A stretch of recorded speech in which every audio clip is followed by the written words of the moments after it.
Eu ia começar fazendo uma pergunta, mas o Vinícius Vilaça mandou um superchat de 50 conto aqui. Muito obrigado, Vinícius. Abrindo os superchats e mandou: Simon, sempre tive a NTZ como time gente boa pra quem eu torcia quando a Cade não tava jogando. Mas de um tempo pra cá, as pessoas passaram a ver a NTZ como uma org quase que má. O que você acha que aconteceu pra essa percepção ter mudado assim? Caralho, o cara já abre o pé no peito. Cara, assim, a gente não pode... começar falando das coisas boas, né? Eu acho que assim, a gente não pode controlar o que as pessoas pensam, né? Eu só posso controlar o que eu falo. E é o que a pessoa vai sentir com o que eu falo, o que a NTZ fala e tal. É um pouco da sensação de cada um, né? Mas assim, o que eu sinto dentro da história, assim, da NTZ, é que ela é muito longa, né? Bastante. Então, 2014 vocês começaram, né? 2014 a gente começou. E, pô, a gente entrou num cenário que ele era bem amador, né? Então, você pega, por exemplo, 2014, eu lembro que a gente bateu em março, mais ou menos, né? A gente bateu na porta de todos os times que existiam na época, porque a gente queria montar o time. E a gente bateu na porta e ninguém abriu a porta, ninguém queria conversar. E eu vim de um cenário que era do mercado, que era meio de startups, tecnologia.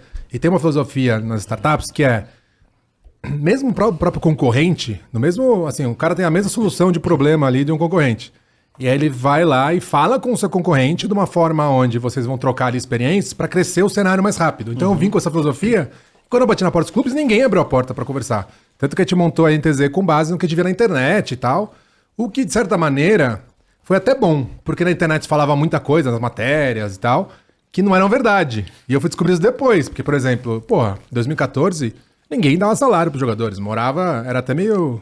Cara, de novo, né? Orgs, 2014, não tinha nada ainda, nem CBLOL tinha, né? Não, eram vários campeonatinhos espalhados pra no final jogar o campeonato que dava vaga, né? Então você imagina assim que o pessoal morava numa casa e tem uma GH... O que eu mais ouvia assim, né? Tem uma GH ali com estrutura e tal, era tipo as promessas que faziam e quando os jogadores chegavam não tinha GH, era tipo golpe, alguma coisa. Então assim, tinha umas histórias bizarras e não tinha nem salário. Então, de lá pra cá, pô, mudou muito. E a gente participou por toda essa construção. E aí, pô, beleza, você fala assim, a PEN também participou. Beleza, mas a PEN é um cenário que sempre foi à parte, assim, né? O budget que eles tinham pra investir desde 2014 era, cara, sei lá, 10 vezes maior do que a gente tinha de orçamento, né? Então, tudo que a gente fazia sempre foi um pouco tentando construir mesmo o negócio, né? E aí, eu lembro que de 2014 até mais ou menos 2016, a gente teve sorte / habilidade de dominar o cenário. Então a gente chegou ali, montou o time em 2014, que tinha o Joko, né? Inclusive até esse negócio de tomar golpe assim, dos jogadores que eles tomavam. O Joko, ele entrou quando a gente fundou a NTZ, em junho de 2014. 20 de junho de 2014. E aí a gente mandou um monte de vídeo, gravou, né? Assim, live e tal com ele, pra eles verem que era verdade. Que, pô, tinha uma estrutura lá, ele uma cobertura. Ele foi até a casa pra conferir primeiro, né? Pra ver se os meninos podiam ir depois, pena né? que o Joko não tá aqui, ele tá com as costas zoadas. Ele caiu ontem, tá fudido. Mas ele me contou essa história algumas vezes, então eu vou falar por ele. Ele fala que quando recebeu o contato, eles já tinham certeza que era mais um desses times do que você tá falando. Sim. Que confusão. Aí ele fala que ele se veio com o celular descarregou no caminho, aí ele se perdeu. A gente foi pegar ele aí na vocês rodoviária, acharam ele na Barra Funda. Pegaram, levaram. Aí ele falou que a hora que ele chegou e viu que era de verdade, ele ligou pro Micão. Ô, é verdade. Sei. Pode vir, porque ele veio mesmo, meio que ver se era true. Aí ele falou, cara, é verdade, pode vir. Ele veio... Não, ele começou a chorar, assim. Talvez ele não contou pra você, mas eu lembro. Assim, ele começou a chorar e falou, caramba, é verdade, obrigado. Começou a abraçar. Aí não contou essa parte. Essa daí é nova. O Diogo sempre esconde. Ele esconde que comeu o frango do Skybart. Escondeu que chorou. Aí, Diogo. Não, mas assim... Cara, isso era true. Ele é um cara emotivo, né? Assim, no ele geral. é. Então dá pra imaginar acontecendo isso. Não, Mas e é assim- de emoção mesmo, porque, porra, era um cenário ali que Eles de novo, nem eu não acreditavam sabia mais, que era né? assim, né? Eu imaginava que era um cenário muito mais profissional.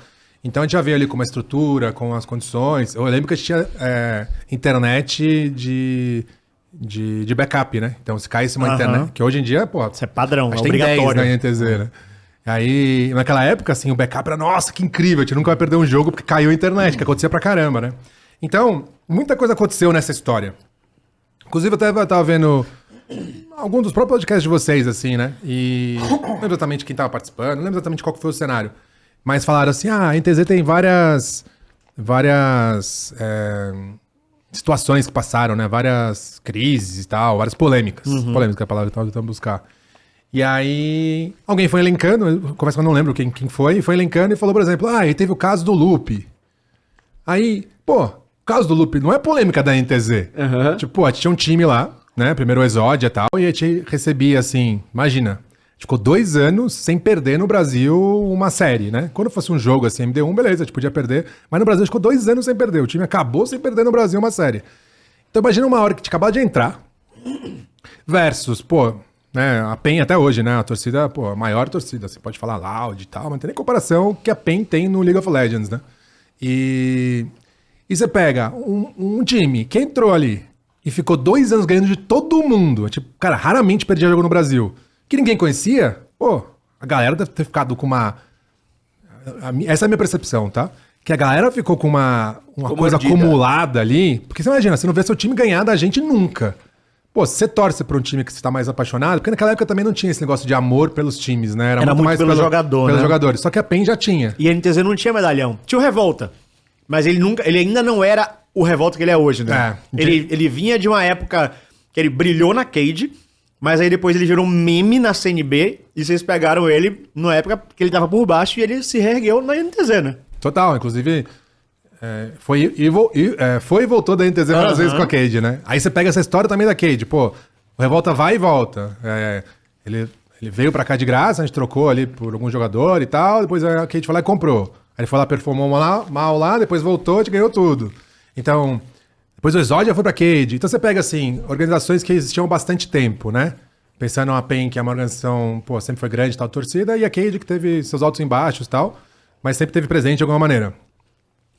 E aí, todo mundo que torcia pra esses times, que já existia realmente ali um amor pro time, né? Pelo menos um pouco no caso da Cade, mas a PEN bastante. E a gente ganhava de todo mundo, pô, ficou acumulando aquele negócio pra tentar achar qualquer assunto. E eu coloco um pouco crédito nisso, até no sentido quando as pessoas vão linkando polêmicas, né? Quem entrou agora talvez não saiba essa época do Loop e tal, foi 2015, eu acho. Mas, pô, foi numa época que a gente tinha o Exódio que não perdia. Cara, o que mais rolava é o tal do poaching, né? Que a gente tem um time, tem contrato, e aí, assim, você tem um contrato. Então, juridicamente falando, pô, é o que garante você ter ali, né, uma construção e tal. Você tem contrato da franquia, contrato do jogador. E aí chegava todo momento, todo mundo falando, todos os times tentando pegar algum dos jogadores, né? E aí, o caso do Lupe foi exatamente isso. A gente tava de boa com um time ali que a gente formou, né? E o Lupe falou, pô, não vou mais jogar na NTZ, vou pra PEN e tal. E já existia, né, essa regra. Então, assim, eu entendo essa visão, porque realmente deve ser bem complicado, pô, você torcer pra um time que não ganha da NTZ durante 2 anos. Mas muitas histórias até do passado, elas se converteram numa coisa negativa pra NTZ, que a gente não tem nada de negativo nesse caso, por exemplo, do Loop. Cara, zero. A gente, na verdade, foi a gente que foi impactado. A gente acabou de montar um time e de perder um jogador. Então, o que eu posso dizer, assim, pra nossa torcida, cara, eles estão acompanhando, eles sabem da história, eles acompanham, pô, todos os detalhes e tal. Pros torcedores rivais, pedir desculpa, assim, realmente a gente é o maior campeão, ganhou durante 2 anos o seu time, mas assim, tem muita história pra frente, né? Tem muita coisa que pode acontecer. E os times estão se profissionalizando cada vez mais. E eu acho que é por causa da NTZ, eu acho que a gente errou realmente em muitas coisas, assim, né? Tem muitas coisas que a gente, foi inovar numa ação e tal, né? A gente gostava de fazer bastante coisa, tipo, ser o primeiro a fazer, tentar uma coisa nova. Então, primeiro trazer psicólogo, primeiro trazer fisioterapeuta. E aí, muitas vezes, quando você inova em algo, você não sabe qual vai ser o resultado daquilo, né? Então, várias coisas que a gente inovou deu um impacto negativo, a gente acabou errando. Assim como a gente acertou em várias coisas, né? Pô, psicólogo, fisioterapeuta são coisas que mudaram o cenário até hoje, né? Você vê que até na Ásia, por exemplo, não é muito comum. Mas a gente tá vendo agora, por exemplo, com o Nia, com o ZZK, como isso tá sendo mega importante. Não é muito comum não, né? Ela odeia lá, né? Tipo, é uma relação que os caras não toleram.